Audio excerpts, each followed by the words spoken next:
totally forgot to say hello. Hi, welcome to this week's, oh my god, brand review video. And as you've read in the title, we are going to talk about Huda Beauty. Okay, so let's head into the eye look while I talk a bit about the brand's history. First of all, I currently do have 3 palettes from Huda Beauty. One is one of her 9 pans. This came out, I think, earlier this year, the Matte Obsession, and this is the Cool Matte Obsession. And let me tell you, if this is not the most boring fucking palette that you've ever seen in your life, where have you been?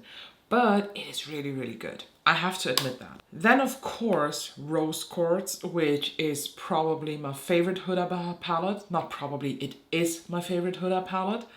And I also do have my Mercury Retrograde that was in the beginning of this year, even a like pan that palette project, or I had like 10 uses in each pan. And I even managed to hit pan on Supermoon. I nearly hit pan on Ultraviolet. I have a big dent in Supernova and Frazzled and Galaxy and Cosmic, because these are just really, really good shades. And for the video, I will be just using all of them. We will see where the creativity is going. So I'm starting this look by using this shade. By the way, these do not have names and that bothers me so much, but it's the middle shade in the first row, which is actually a cream shade. And these cream shades are so good. I really enjoy them, and I use this basically as a base for the complete eyelid and transition and crease area. So the brand Huda Beauty was actually founded somewhat in 2013. That's at least what the brand's website says. But the first release has been already 2 years earlier, but we will talk about that. In case you didn't know, Huda Beauty is founded by the beauty blogger and influencer personality Huda Katan, who, as far as I know, is Dubai based actually. In 2010, she started a makeup blog, later on, of course, also Instagram, and I have to say that to this day, the Huda Beauty Instagram account is the most followed beauty brand account in the world. We're talking about over 53 million people. The second most followed account when it comes to beauty brand on Instagram is Kylie Cosmetics, and they have only 25 million. So it's less than half the amount of people, which is, to be honest, fairly impressive. I'm now tapping into Crash from Mercury Retrograde, and I use this on the outer parts to smooth it a bit out. So Huda Katan always had a very big passion for makeup. That's why she basically went to a very high prestige beauty school in LA. I was actually not able to find out the name, what beauty school it was. So if you know that, please let me know. And her education on that beauty school basically led her to getting like A-list celebrities on her like client roster. And I also read that she had members of the royal family. There was no particular name, but I actually wonder who it could be. Do you know what I just realized? Every single matte eyeshadow color that I own from Huda Beauty is the same. The mattes and the Matte Obsessions Cool look probably the exact same, like here, Radiate, Serenity, Precious over there, Happiness. This is all, by the way, a Rose Quartz. And if I take a look into the Mercury, Off Balance, Libra, Crash, they all look the same. I have 3 Huda palettes and 3 times I have the same matte shades. What does that say about me in particular? But I'm now tapping into Serenity from Rose Quartz. So as I said, she had this beauty blog in 2010, and the brand Huda Beauty itself was founded in 2013. But her first like launch was already in 2011, and that was a collection of fake lashes that she did together with her sisters Mona and Aaliyah. Wait a second, what is the second name? Aaliyah, I was right. And this collection launched basically online and surprisingly at Sephora in the Dubai Mall, which I think is quite impressive to have your first collection launching directly at Sephora, even though if it's only like in one fucking Sephora mall, it's still Sephora. This lash collection, by the way, then later released 2015 in the US. I'm going into this dark, like burgundy reddish shade. Quality in this 9-pan palette is outstandingly good. If you ever tried her 9-pans and were disappointed like I was, because I used to have the ruby obsessions and that was complete shit, try these matte obsessions. They also have a warm obsessions that is like more brown, warm orange. But I was leaning towards the cool one. I used this now to darken up here the outer part, of course. Look at this freaking quality. How beautiful is this? Do I want to do a halo eye today? I think we will do halo eye. I think her big rise started in December 2017 when she got a minor investment from the, let me read that off again, the TSG Consumer Partner. It's basically just a company that is here to invest in other companies to, of course, like get their money back, but also help other companies to grow. So it's like an investment company, nothing else. When we take a closer look at Huda Beauty today, you might stumble across some other brands that kind of are Huda Beauty, but also are not. One, for example, is the brand Wishful. And Wishful is also under Huda, or like under the umbrella of Huda Beauty, but Wishful is the skincare brand. And their like claim is to have easy and clean skincare for everybody that is easy to use, easy to understand, with no big fuzz or whatever. I used a couple things from Wishful that I got as samples. For example, I used up a couple samples of their like peptide serum or peptide cleanser. I don't know. I got it in like one of those like little sachets. Sachet? You know what I mean. The fact that I don't even remember if it was a serum or a cleanser should tell you a lot of things. It was like not really impressive. It was fine, it was okay, but it was nothing that was like mind-blowing or so. So for my lid color, I'm using, what's it called? The Cosmic Love shade. This is so freaking pretty. This is one of her marble shades, and I don't know, it gives off such a beautiful vibe.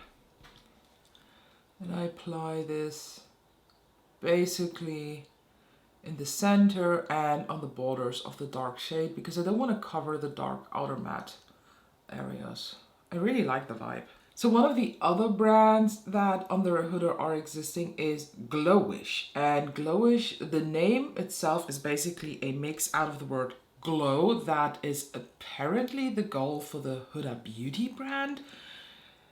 And I got a bit confused by that because I mean, I connect a lot of terms with Huda Beauty. For example, full coverage, staying power. I think about the like setting spray that is like hairspray.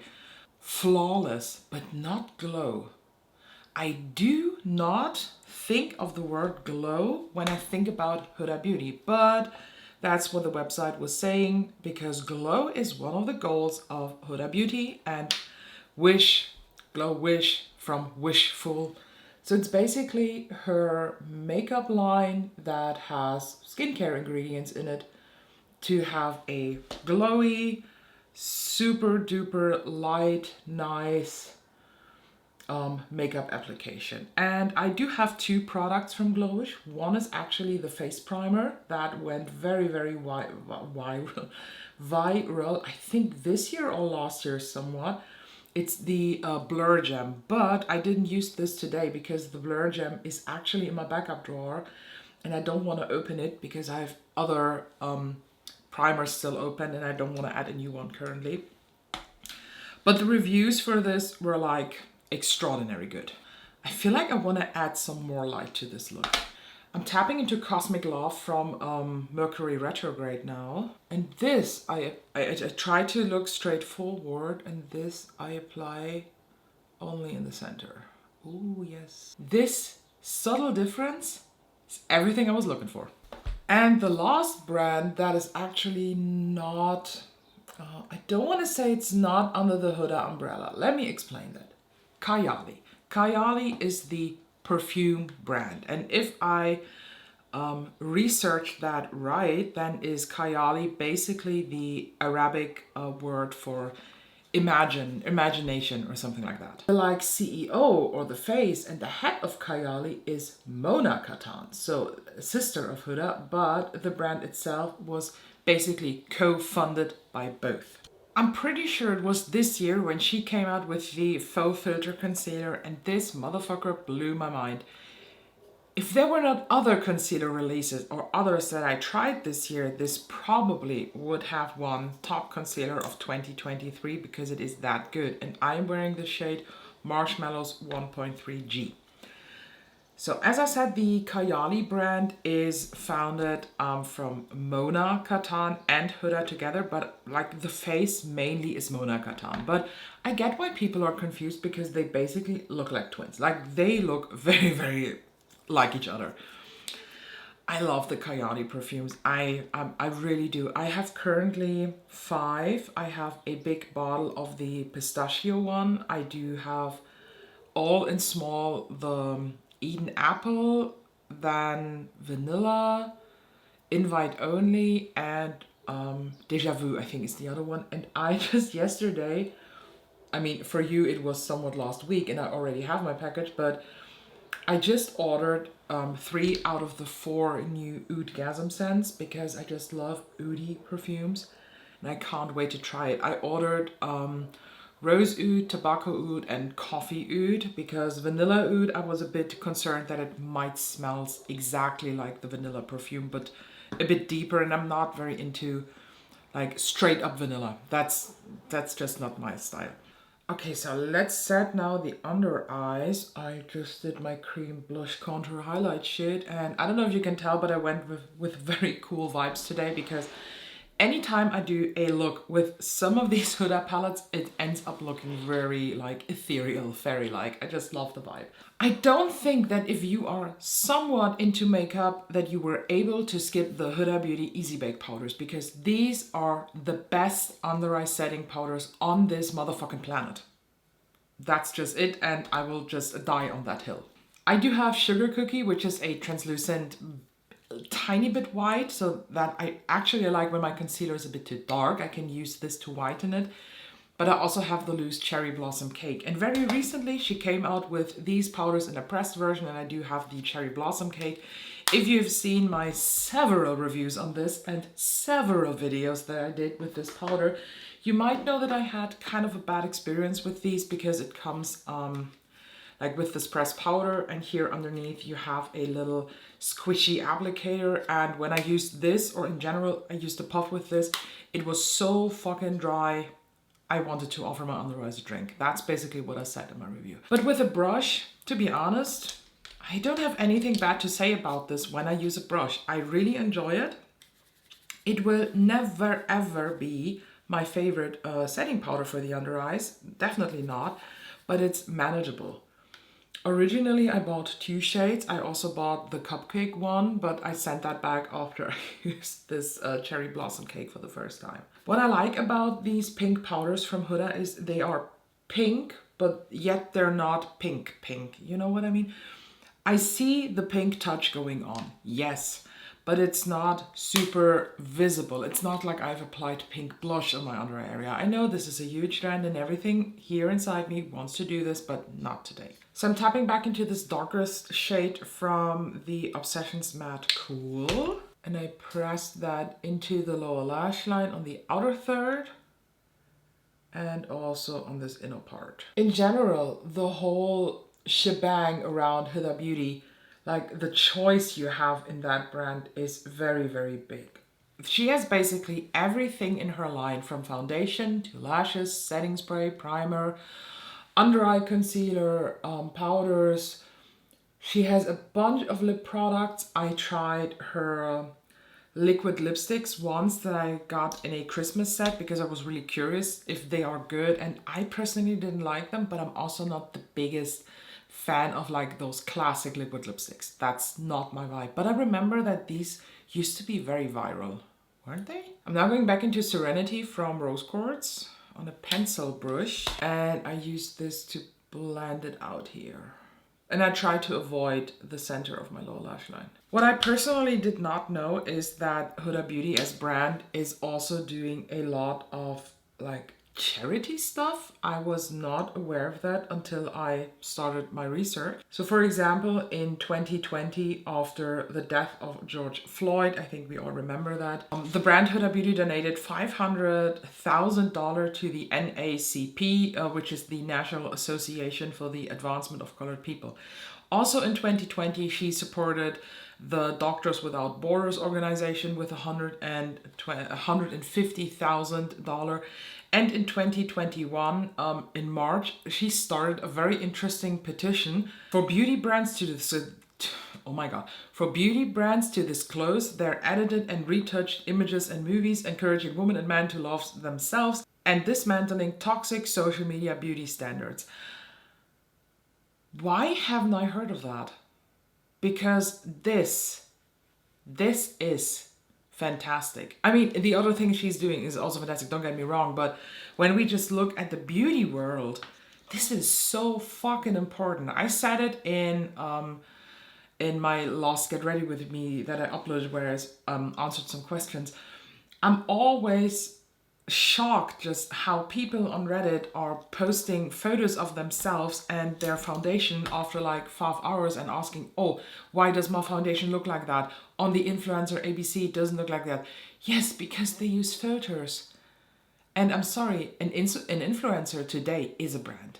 Like the name of an influencer that is very, very basically in a celebrity status is a brand. Even for, I mean, it's a bad example, but Jaclyn Hill is a brand. And I'm not talking about Jaclyn Hill Cosmetics. I'm talking about the name Jaclyn Hill. That used to be a sign for good makeup when she gave her like, this is good, mark on it. But that was a long time ago, guys. Also in March 2021, Huda Beauty stand up against racism against Asians, donating to stop AAPI hate. Then in April, during Ramadan, she donated 1 million meals to the 100 Million Meals Food Drive initiative, which is basically, it was launched by a guy named Mohammed bin Rashid Al Maktoum, I hope I pronounced that name right, to provide food parcels to disadvantaged communities across 20 countries in Asia and Africa. I mean, just think about that. In May, Huda Beauty used their platforms to speak up about the forced evictions in Palestine and pushes their biggest launch of the year. I don't even remember what her biggest launch used to be at that point. And she donated $100,000 to the Doctors Without Borders again to support their efforts. And in May 2021, she donated $100,000 to Help India Breathe, which is a COVID relief fundraiser. Let me just tell you that I was not aware of the fact how much she's doing. And this is not even all. This is what I found in like 5 minutes of research. I love that. By the way, I'm now going into Cosmic Love, not Moon Magic, Cosmic Love again. And I try to focus more on the lighter parts of the shade. Again, it's marbled, even though mine is not as marbled as it used to be. And I try to apply this only in the center. I have to admit, this is not the easiest shadow to work with, or in general, Huda Beauty shimmers. Some of her metallics are very gritty. They are borderline hurting. And some of them are like Cosmic Love. They're flaky. I always call this the typical indie brand formulation. But I mean, Huda is technically an indie brand too, since it's still run by Huda. Run? You know what I mean. I like this. I like this vibe. But now let me do the other eye piece. So for my inner corner highlight, I need to use Moon Magic. Oh, this is so pretty.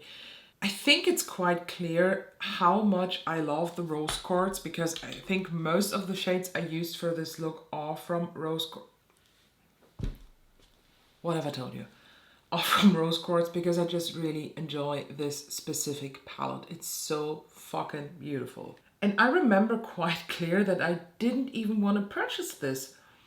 But I got this because, why did I buy this? I don't even remember. I think it was on a very, very heavy sale. I think it was very heavy discounted. Look at my eyes. I can move to the woods and live my life as a wood fairy now.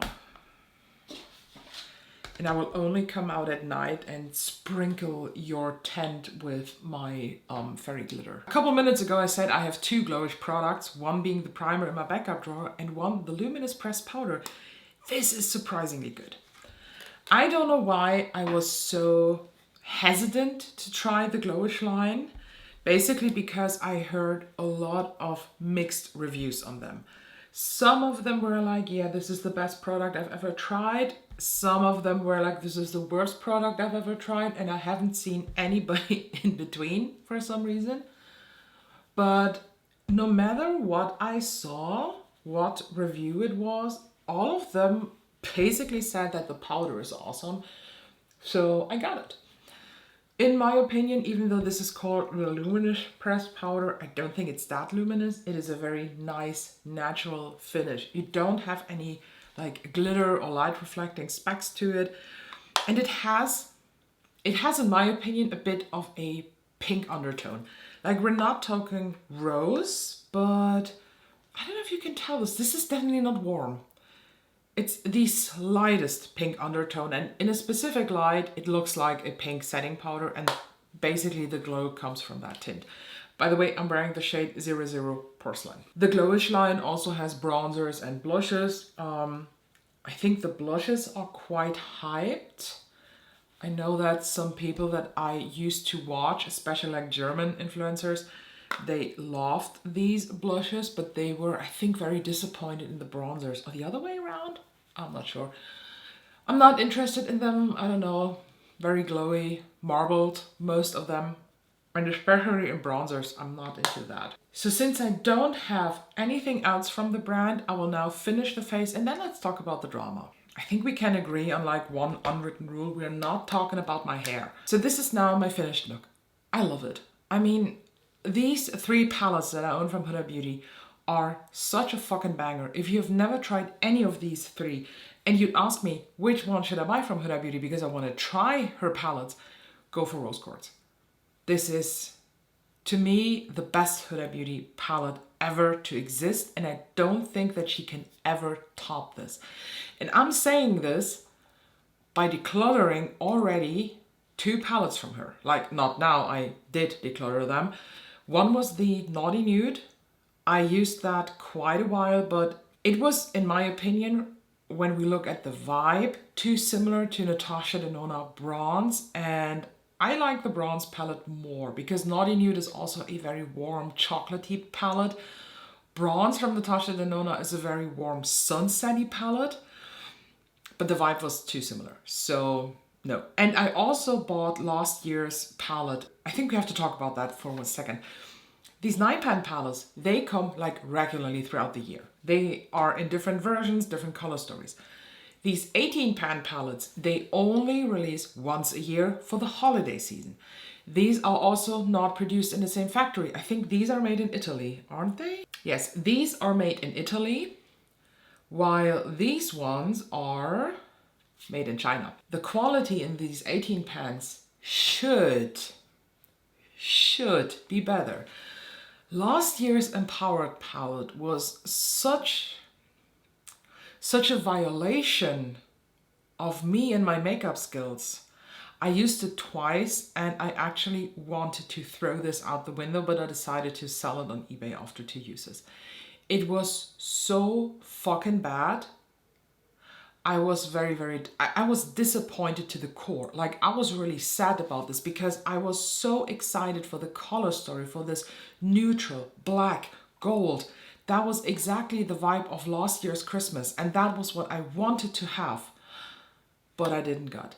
This year, by the way, we got sneak peek the Pretty Grunge palette. I will not get the Pretty Grunge. Even, okay, if somebody would gift this palette to me, I would try it, but I will not spend a single cent on this palette because of last year's experience. I can't get over that. Other products from Huda Beauty that I tried but I don't have anymore are her new lip blushes. These were like lip and cheek stains and I really liked them. I used them, I had 2 shades of them, and I think I used, I don't know, a week or so, a week and a half. And I was so surprised on how pretty they are, but something in there did not cooperate with my lips. My lips ended up being so dry that I was able to pull off the skin from my lips. I never tried the chubby cheek sticks because they look so sticky and glossy. I just don't want to. Mascara from Huda Beauty. I think this is such a big topic. The legit lashes that has like two sides, a volumizing and a lengthening side. And her latest one is the One Coat Wow. And Huda Beauty mascara is not for me.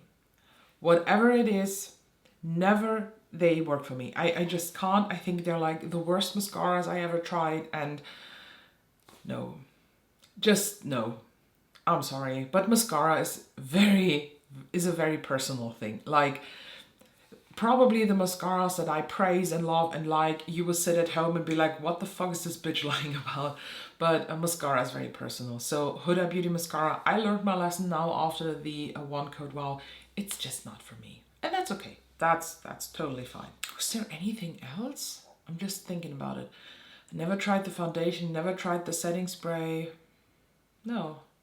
I don't think there's anything else from Huda that I tried. And oh no, the Tantour, Huda Tantour, which is basically a bronzer and contour, but she calls it tan for like tanning and tour from contour.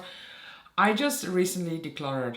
I don't think the declutter video is up already. I'm not sure. If so, you saw it. Why? If not, what I do is, I can spoil you because I hated the formulation and the color was way too deep for being a fair. So that's just in one sentence.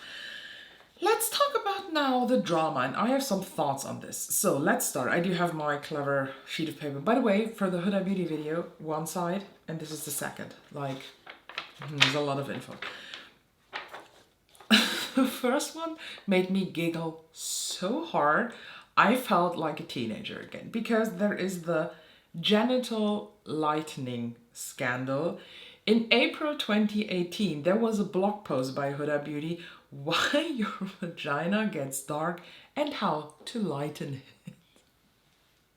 This is probably the dumbest headline I've ever seen. Basically, there was a trusted expert who gave tips and tricks on how to lighten this area, and it was very, very criticized because, first of all, nobody needs to lighten that part of the body because it is beautiful as it is. Second of all, just wash it and you'll be fine. You don't need to use any tips or tricks or whatever. Who approved that?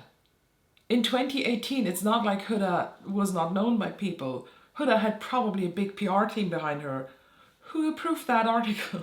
Then we actually have the allegation of copying, and I never thought about that, but Huda has the famous faux filter foundation that was released after Fenty Pro Filter Foundation. And I have to admit that I never heard about this copying thing, but then I researched the times, and Fenty Pro Filter line, the first, I think it was the matte foundation, got released somewhere mid-2017, while the faux filter foundation got released like in the fall of 2017. It was very close by each other. Do I think this is still copying? I mean, it could make sense because Huda is against those like filter and retouching thing, and I don't want to say that the pro filter line is like pro using filter. It's like just the foundation is working like a filter.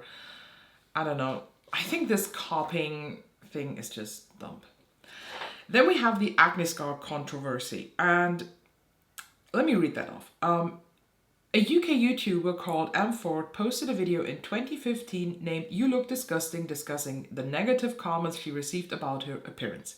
Not cool, by the way. Like, the video is very sad, but not cool to talk about that. I don't know. In October 2018, this video exceeded 20 million views, 28 million. And then there was a post from Huda that has been blamed for shaming other YouTubers' acne scars. Huda Katan had posted a comment stating the only thing worse than a breakout is an acne scar. Bold. Huda had used Ford's positive post to show how ugly the acne scars could be. So basically, she took screenshots from the video and showed bad acne scars on that. Like, this is just... oh my god. After seeing Huda's post, M Ford made a new post questioning if Huda, as a popular brand, wants to be one of the bullying problems or one of the solutions. In the end, Huda Katan replied, with an apology online. And I think the post is not there anymore. This was a bad move. I also think the whole headline, like the only thing worse than a breakout is an acne scar. Fuck it. It's normal. We're not dolls. We're not porcelain dolls. Like, what the fuck's going on? And then we have the last one, and that is the one I have the most thoughts about. The Neon Obsession lawsuit. I don't know if you've ever heard about this. Robert Welsh, or was it James Welsh? One of the Welsh twins did a video even on this. In 2022, Huda Beauty was accused of using disapproved substances around the eye area that were like basically not approved by the FDA. These pigments were not intended for using around the eye area. Let me just tell you what a shit club that your FDA is in the States. The same pigments that you can find in the Neon Obsessions palette or in any other eyeshadow, the same pigments are used here in Europe, where the whole control mechanisms are so much stricter and tighter, and we use them here. Do we have different skin? Do we have different eyes? Are we not as sensitive? I don't know. What can happen with those very intense pigments is, of course, staining. I have that the whole fucking time with Blend Bunny's shadows. Blend Bunny, Be Perfect, like from the Interstellar things. Everything, even from Pat McGrath, from her Lost Mothership Mega, the greens, the blues, the reds, they stain the eyes. Okay, fine. When I take my makeup off in the evening, I have a stain left. It's gone in the morning. Who the fuck cares? And then there are ingredients in shadows that will probably get you to a reaction. But that has nothing to do with being unsafe for everybody. We have different bodies. It's completely normal. For example, I cannot wear BH Cosmetics eyeshadows because I get a rash from them. Do I have to take law actions now against BH Cosmetics for promoting stuff that's not safe around the eye area? No, because I'm not a dumb snowflake. I'm fully aware of the fact that probably I am basically alone with the reaction on these shadows. Because maybe there is just an ingredient that I'm very sensitive to, or maybe even allergic to. I cannot tell you the drama around this neon palette. Like, people were doing videos where they basically spoke out, how can it be that this big brand is even doing a photo shoot with these specific colors on the eyes of their models? Because your FDA is a shit show. Because it's just dumb what they do. Because they are just so slow, and I'm pretty sure that a lot of their test results are somewhat from the 80s. Maybe even older. In Europe, for colors and, let's say, beauty supplies, or in general, like even tattoo colors, to get them approved, we have something called the DIN. D-I-N. This is basically, it's not a law. I just had to pause filming because my youngest cat was screaming, look at her. This is Waltraud. We call her Potat, which is like from potato, because she looks like a very hairy potato. And she was just sitting outside and screamed very loud. What's wrong with you, girl? Are you afraid that we have to go to the vet today? No, you're such a brave little girl. Okay, where was I? The DIN. It's not a law, it's more of a standard. And this standard has to be fulfilled by everybody who wants to release stuff in the EU. And this DIN is very strict. So whenever there's something that is approved in the EU, but not approved in the States, I would rather believe the rules that were applied for the EU release. Because it's much safer. Oh, look at my little girl. I'm so sorry, but she's so cute, isn't she? I think somebody commented if it could be possible that I show my cats in a video. So here's the first one. Waltraud. My little small squishy boy. You're so süß. Kleines Äffchen. And that's it for the brand Huda Beauty. I'm fairly impressed by the way they made their way in the beauty world and how they just became this brand that you just know. When you're somewhere in the beauty community and you basically look further than just into the drugstores, you just cannot walk your way through this world without acknowledging Huda Beauty as a brand. And for somebody that basically just started out as a beauty blog and a beauty influencer, I have to say I'm fairly impressed. When it comes to the drama, when I think about drama, there's always two sides. I don't know. Some of these are really not cool, like this acne scar thing. But copying Fenty, like, come on. We cannot reinvent the wheel. And let's be honest, development, product development, name development, design development, shade development does not take only 3 months. This sometimes takes a year, 2 years, 3 years. So you cannot tell me that shortly after Fenty came out with their Pro filter, Huda was like, okay, here the new product faux filter. No, I don't believe that. But what do you think about Huda Beauty? Do you have any products from the brand? Do you like the brand? Is there something that I may be missing from the brand? If so, let me know down below. Don't forget to check out TikTok and Instagram and shit, and where you can buy me a slice of pizza. And maybe you want to buy this little girl a slice of pizza because she actually does eat pizza. So thank you for watching, and we both probably will see you in the next one. Oh my god, oh my god, oh my god. Help. Send help. Yeah. Show your ass to the camera. Just like her mother. Good girl.